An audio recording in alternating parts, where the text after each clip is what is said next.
Bonjour. Les Caraïbes ne peuvent échapper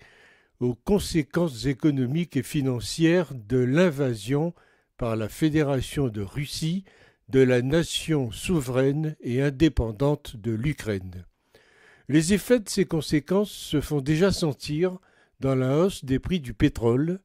et elles s'intensifieront si l'action russe continue, forçant la communauté mondiale à manifester son mécontentement à travers les nombreuses sanctions qui ont été imposées à la Russie, non seulement par des pays, mais aussi à des instances responsables du sport international. À juste titre, les pays des Caraïbes ont pleinement participé à l'expression de leur désapprobation de la violation par la Russie de la Charte des Nations Unies, de la Charte de l'Organisation des États américains et du droit international par son invasion illégale, injustifiée et non provoquée de l'Ukraine. Tous les pays de la CARICOM, sauf 4, se sont joints au coparrainage d'une déclaration de l'Organisation des États américains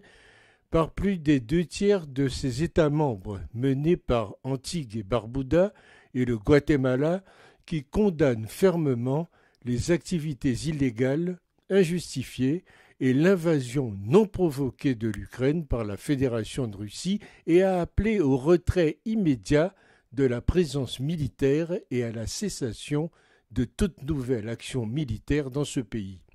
Le même jour, le Conseil de sécurité de l'ONU n'a pas publié sa propre résolution condamnatoire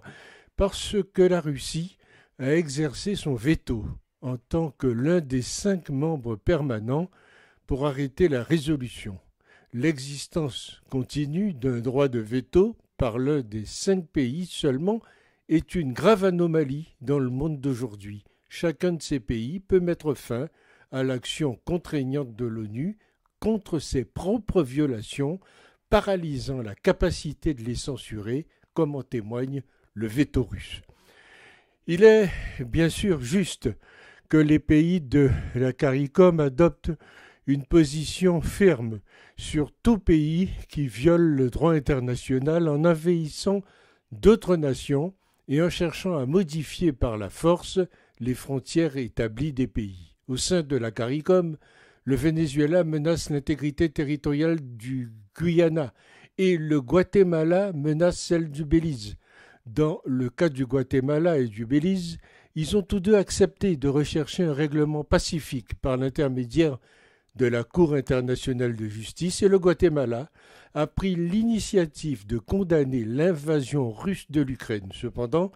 le Venezuela a refusé d'accepter la juridiction de la Cour internationale de justice et son président aurait déclaré son soutien aux actions illégales de la Russie contre l'Ukraine. Quoi qu'il en soit, l'action de la Russie en Ukraine est maintenant si vicieuse, si inhumaine et si alarmante qu'aucune société censée où que ce soit dans le monde ne peut faire autre chose que la condamner avec force. Des personnes innocentes, y compris des enfants et des bébés, sont tués chez elles, alors que la Russie les bombarde avec des missiles à longue portée dans la tentative du gouvernement russe de prendre le contrôle de leur pays. Rien ne pouvait justifier un comportement aussi brutal et lâche. Nous n'avons pas besoin de regarder plus loin que le courage du peuple ukrainien, hommes, femmes et enfants qui affrontent les chars et les armes militaires russes avec rien d'autre dans leurs mains que le drapeau de leur nation assiégée. Dans les Caraïbes, pourtant,